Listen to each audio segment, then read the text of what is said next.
अस्सलामुअलैकुम। मैं शेख रज़ाक अहमद बात करना चाहता हूँ अरबाब इख्तियार से।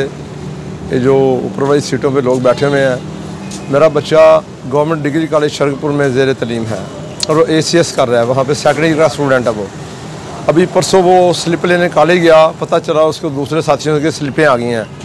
तो जाते ही क्लर्क कहता है आपका तो दाखिला नहीं भेजा हमने। भाई उनको क्यों नहीं भेजा? वहाँ उनसे खैब खाई थोड़ी सी, तो कहते हैं जी आप 30,000 रुपये हमें पे करें तो हम आपका दाखिला भेज देते हैं।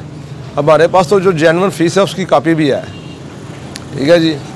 अगर वो दाखिला नहीं जाता मेरे बच्चे को तो टाइम ज़ाया हो जाए, साल ज़ाया हो जाएगा एक।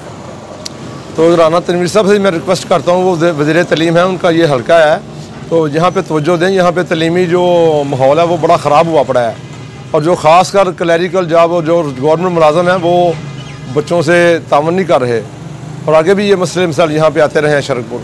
अच्छा भैया साहब, ये बताएं कि आपके बच्चे के अलावा कोई और भी स्टूडेंट है जिसका दाखिला नहीं गया? हमें पता चला है कि 4-5 बच्चे और हैं, हम उनसे रब्ते की कोशिश कर रहे हैं, और आज उन्होंने कहा कि हम आपसे रब्ता करते हैं जी। तो इंशाल्लाह वो भी सामने आ जाएंगे बच्चे कौन कौन से हैं वो। और ये जो ऊपर मैं चेयरमैन बोर्ड साहब से भी रिक्वेस्ट करूँगा कि वो भी इस मामले को खुद देखें, और जो बच्चों का जो तलीमी साल सेशन है वो ज़ाया उनसे बचाएँ, और ये हमारी मदद करें इस मामले में। और जो लोग ज़िम्मेदार हैं उनके ख़िलाफ़ भी एक्शन लिया जाए। और हम 2 दफ़ा कॉलेज गए हैं, 2 दफ़ा ही प्रिंसिपल साहब नहीं मिले।